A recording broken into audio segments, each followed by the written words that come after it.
안녕하세요. 해외 반응과 이슈를 전해드리는 리얼 소식TV의 벙찌 깡지입니다. 150개국 이상을 여행하고 BBC 월드 서비스와 로이터 통신 등에서 방송 저널리스트로서 리포트를 해온 전문가가 세계 각국을 한마디로 요약했는데요. 그중 한국을 한마디로 요약한 것은 빨리빨리였습니다. 이에 관한 칼럼 내용과 함께 일본 네티즌들의 반응도 살펴보도록 하겠습니다. 빨리빨리 서둘러. 이 한 문장만으로 한국의 문화를 요약할 수 있다. 한국에서는 누구 하나 무엇 하나 정지해 있지 않다. 한국이 일본간 오르는 계단 수는 평균 56계단, 일본은 35계단, 영국은 29계단, 미국은 25계단이다. 어느 매칭 서비스 회사에 의하면 첫 데이트부터 결혼까지 걸리는 평균 기간은 겨우 10개월 정도라고 밝혔다. 휴식 시간마저도 서두르는 행동을 취하고 한국인들은 대부분 일을 손에서 놓지 않기 때문에 국제 기준으로 보면 거의 잠을 자지 않고 있다. OECD에 따르면 한국인의 연간 평균 근로시간은 2069시간으로 일본의 경우 평균 근로시간은 1713시간, 오스트레일리아는 1669시간, 독일은 1363시간이다. 한국인이 계속 새로운 직업을 검색하고 가게 생활을 먼 시각으로 계획하는 것은 내 인생은 원하는 대로 이루어지지 않고 주변 사람들이 성공하고 있다는 불안감 때문이다. 20대 커플이 셋째 아이를 어떻게 양육할지에 대해 의논하는 것은 드문 일이 아니다. 이와 비슷한 추세로 한국인이 최신 패션과 새로운 기술을 좋아하는 것도 설명된다. 한국은 삼성과 LG 등 하이테크 기업의 본거지로 유명하며 서울은 세계에서 가장 기술적인 도시 중 하나로 손꼽고 있다. 서양의 패스트 패션은 수주간의 컨셉을 바꿀 수 있을지 모르지만 한국에서는 하루 만에 바꿀 수 있을지도 모른다. 일본의 점령과 1950년대 초의 한국 전쟁을 거쳐 세계에서 가장 가난한 나라 중 하나로 불리우던 나라에게 있어서 이것은 급격한 변화였다. 1960년대 초 한국 무역은 연간 단 3,300만 달러로 평균 수명은 55세, 고등교육을 받은 인구는 단 9%였다. 이것이 2015년까지 무역은 960억 달러를 돌파하고 평균 수명은 27년 늘었으며 대학 진학 인구는 전체 70%를 넘어섰다. 이렇다 할 천연 자원이 없는 나라인 한국은 세계를 리드하는 나라가 되었다. 그 배경에는 사람들의 결의와 역동감이 있다. 역동감에 따라 한국은 세계에서 가장 가난한 나라에서 가장 풍요로운 나라 중 하나가 되었다. 꿈을 이루기 위해서는 역동감 있는 내면의 동력이 필요하다. 역동감이라는 것은 현상을 결코 받아들이지 않고 현상에 안주하지 않고 계속해서 자신을 개선하는 방법을 찾아가는 것이다. 여기까지 칼럼 내용이었습니다. 이제 네티즌들의 반응을 보시죠. 가난해진 건 일본의 통치가 아니라 한국 전쟁 때문이야. 좀 더 자세하게 말하자면 조약을 통한 병합이야. 즉 점령이 아니라고. 아니, 나라는 그럴지도. 하지만 개인은 확실히 큰 부자가 많아. 지금부터 110년 정도 전인 1910년 일본이 한국을 병합했을 때 조선은 일본보다 1000년 뒤떨어져 있었다고 해. 그걸 겨우 35년으로 근대 국가로 바꿔낸 건 일본.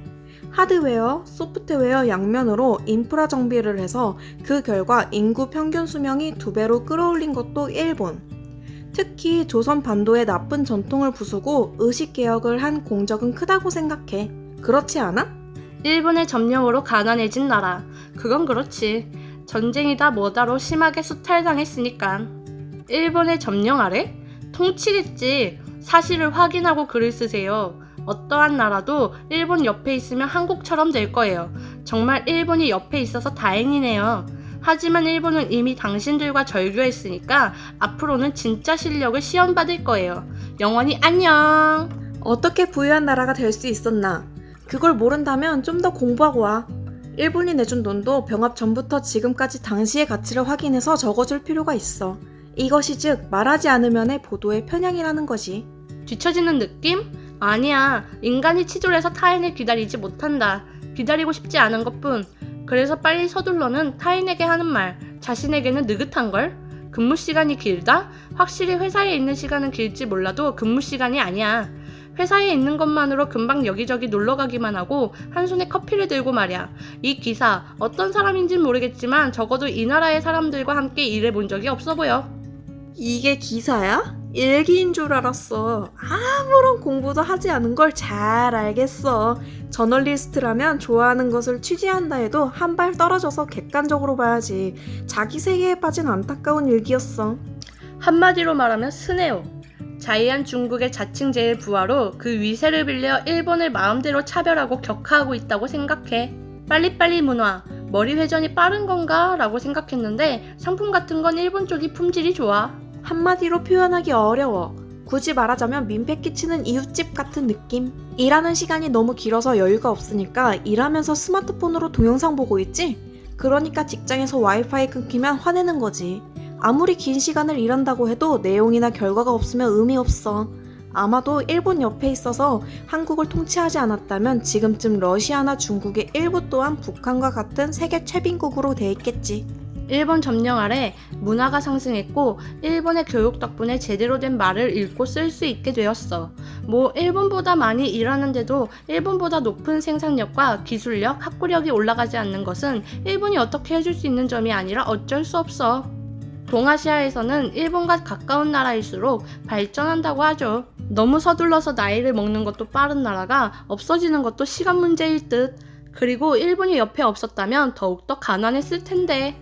칼럼 듣는 내내 뭔 개소리를 이렇게 장황하게 하나 했는데 댓글 보니 더 화가 나네요. 확실히 칼럼을 쓰신 분은 한국에 대해 정확히 모르고 계시는 것 같긴 해요. 빨리빨리를 추구한다고 해서 잠을 자지 않고 셋째 아이 양육에 대해서 의논하는 건 무리수죠. 회사에 있는 것만으로 금방 여기저기 놀러 가기만 하고 한 손엔 커피를 들고 말이야. 라는 댓글은 정말 웃기네요. 근무 시간에 놀러 가는 사람이 어딨죠? 점심시간이면 몰라도. 근무 시간엔 틈틈이 쉴 수는 있지만 놀지 않습니다. 그리고 커피를 수혈해야 더 적극적으로 일하기 싫다. 일하기 싫다고요? 이사님!